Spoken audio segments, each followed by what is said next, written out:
So Dame Lillard, this is again these are videos you never ever want to make. And I would hope that stuff like this makes the NBA really crack down when it comes to the flights. I'm shocked that it's not more common in the NBA.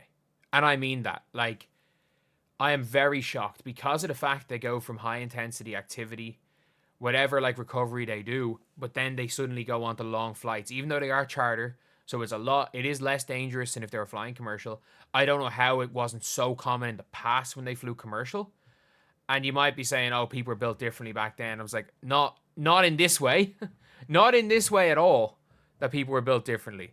But Dame Lillard is out. So originally there were these articles talking about the Bucks, Damian Lillard waiting to learn the severity of his right calf injury. Said he made his way slowly to the team buses shortly after he missed third straight game with a strained right calf, and it didn't have much news when it came to severity. It's been frustrating not being able to play. I'm just trying to learn more. And like, it's just normal soreness. I'm not sure how much I could be doing. It's still at that stage. And this is the scariest part, is like, Damian Lillard, as you guys can see, he's missed 3 games. So they said he was day to day, obviously because he's not playing. The coaches, so we're going to keep monitoring and hopefully we get more information. He's missed 3 games over 10 days. Dame Lillard isn't injured. This isn't a right calf strain. Dame Lillard has a DVT. Dame Lillard has a DVT in his right calf for at least the last 10, 12 days. Lads, you guys do not understand that a DVT that has been misdiagnosed as a strain is literally what nearly killed me.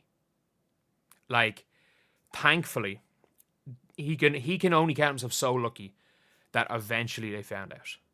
Like, this isn't like a Wemby situation where he's having a little bit of pain on the All-Star at the All-Star weekend, and then 2 days later it's found in his shoulder. This is in the calf. The fact that it's in his calf means there's a good chance that it's a larger clot, which again takes a little bit longer to pass but can be seriously more dangerous. And like, for me, I had the clot in my leg. I had a DVT in my leg on, I think it was like Thursday. It was Thursday the week before. So I think it was Thursday or Wednesday the week before I had it. And then Monday 2 weeks. So 12 days later, I nearly died. I went on the Thursday to the doctor. The doctor said, no, your leg's fine. Like, it had gone from calf pain to my upper legs. But to be fair, it already probably started moving at that stage. They said, your leg's fine. That's just normal with an Achilles injury. Because obviously I had tore my Achilles about 2 months earlier and got surgery. They were like, oh no, that's just normal. You're fine. It started hurting different places. And then, unfortunately, didn't know. And had a bunch of back pain. Turns out, the blood clot had gone to my lung. I was under, like, severe, like, oh, not severe. I was under 24/7 surveillance. Had everything plugged into my heart. I had some heart damage, which thankfully healed up within a couple of months. But I've had lung damage, which 3 years later, I still have severe damage in my lower right lung that they say will heal itself, but they have no idea when. They thought it would be done by now, and I might have lung damage for the rest of my life, like, fully affecting me. Damian Lillard, like, people do not understand. This is so much more serious than the Wemby situation. Dame is so lucky. He's so lucky. This is not just a clot that was found quickly. This is not like the Brandon Ingram clot that was found quickly. The Chris Bosh clots were the most dangerous clots of any NBA player. Chris Bosh had 2 pulmonary embolisms. Like, people do not, like, again, you can't die from a DVT, but you can die from, if you leave a DVT for too long, it can become something worse. Like, what Dame Lillard has right now, if it was left, I would say if it was left even 3 or 4 more days. If it was, oh yeah, I'm going to try play, see what happens. And especially, Like, it doesn't help trying to massage out things either. Like, none of that helps. And oh, it is scary. Like, this is something that I'm like, it's caught. He's caught it. He's on the medication.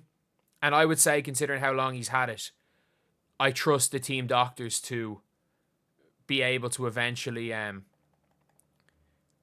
be able to monitor him and make sure he's okay. And it would be the same with the likes of Wemby.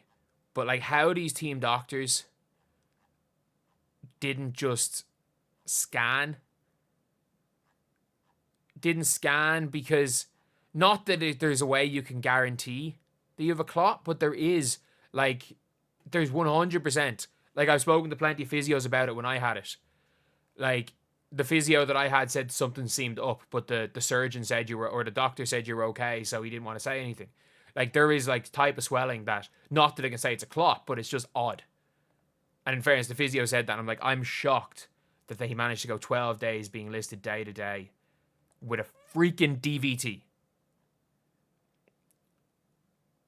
Like, wonder what caused the blood clots. These players doing high intensity activity and flying halfway across the country and not taking it seriously.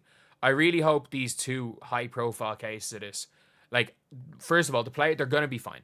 Dame's going to be fine. Like, Dame will be fine to start next season. Dame is probably going to be, he's a little bit older, so maybe he'll be on blood thinners for 4 months. He'll be on blood thinners for 4 months, July, and it'll probably take him a little bit of time to get back to fitness, the full fitness. And I really hope that players take those flights more seriously. That players take sitting around, especially when you do as much hard physical activity as them, and that maybe not even players, that people stop sitting down for so long, because you are putting yourself at a threat, or like at a there is always a threat if you're sitting down too long. If you're working on a job where you're driving long hours, stop on the side of the road for 30 seconds, stand up, get the blood flowing, move your arms around a little bit, and then just get back in and go.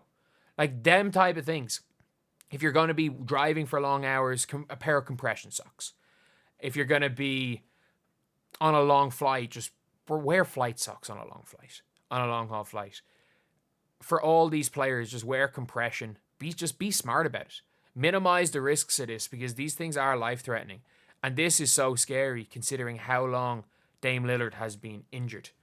Like, it is, the fact that the clot had not moved anywhere outside his calf is incredible. And the fact that it didn't is unbelievable for Dame, but he was lucky. He was really lucky. And to be fair, he was unlucky. He was very unlucky in a way that the doctors weren't able to diagnose it quicker. But he's also extremely lucky that the doctor's not diagnosing it, like that it didn't get worse. It didn't get worse, didn't move to somewhere else, and he's gonna be fine. So yeah, this one's just scary. And again, this isn't a basketball talk. This isn't basketball talk. We can be honest, like, I don't understand how more players don't get clots. I don't. Especially when it comes to certain injuries. And I think every player, and the problem is like, when it comes to players, like, it's really hard to know if you've got risk factors for clots. Like, it's something that I literally did not know until I got one. Like, they genuinely were like, they just don't do these tests. So, in general, like, they don't test for these things. So, obviously, if you're a player, you're not going to want to take that test, because it's something that a hell of a lot more people than you think are more prone to clot and have some sort of genes that makes them more prone to it. But 90% of them still won't get clots, so it makes no difference. And other than raising their insurance prices. So, yeah, I do think it's so important for players to just minimize the risks. Like, they're still going to happen. It still could happen. But I really hope that these, especially young players, it becomes a thing where, look, this can happen. It can happen for sports people. And also, for anyone being like, this is the amount of people that are saying, oh, this is crazy. Why are so many players getting blood clots now? There were 3 players in the 2015 season that got blood clots. There was nobody between. I think there was like nobody between Brandon Ingram and Asar Thompson, and there's been 3 in the last year. So it can happen. There's 450 players in the league, and it's a league of long haul travel. I'm just shocked it didn't happen. It wasn't happening as often in the past, to be honest. But yeah, that is the video. Honestly, just something that I wanted to make a video on. I want to talk about, and I think Dame's going to come back fine next season. Like, as long as there's no issues of it spreading. Like, these are the most BS things ever. Like, these are the most, we're seeing more than ever. You're just seeing it on Twitter. Like, the amount of things is like, they're taller than most traveling cramped spaces, even on team planes, constant travel. Yeah, exactly. Like, the amount of people trying to make this BS thing. A BS thing that you had a choice to do 4 years ago, whether or not to do it. And it makes no odds at this stage. But, yeah, I just hope that, again, the players just be as careful as possible with this, because thankfully, as long as it doesn't happen twice, these aren't career enders. And when it comes to these players, I think it's unlikely, unless you are a Chris Bosh where you had a severe clotting disorder, that it's unlikely that it happens twice. It really is for these players, but they really have to be careful. They've really got to be as careful as they possibly can be. So, yeah, hopefully it's a cautionary tale for others. But yeah, it's such a sad one. And again, a video, like, I haven't really making too many videos other than apologizing for, some of the things I was wrong about with Bronny James. But as someone that has gone through seemingly like what happened to Dame as a DVT that was misdiagnosed, and I mean, it was a hell of a lot. Like, what happened to Dame in and around the same time frame nearly got me. I nearly died from it. So I just got to say, Dame will be back stronger than ever, and just thank God it stayed in his calf. But anyway, I'll see you guys.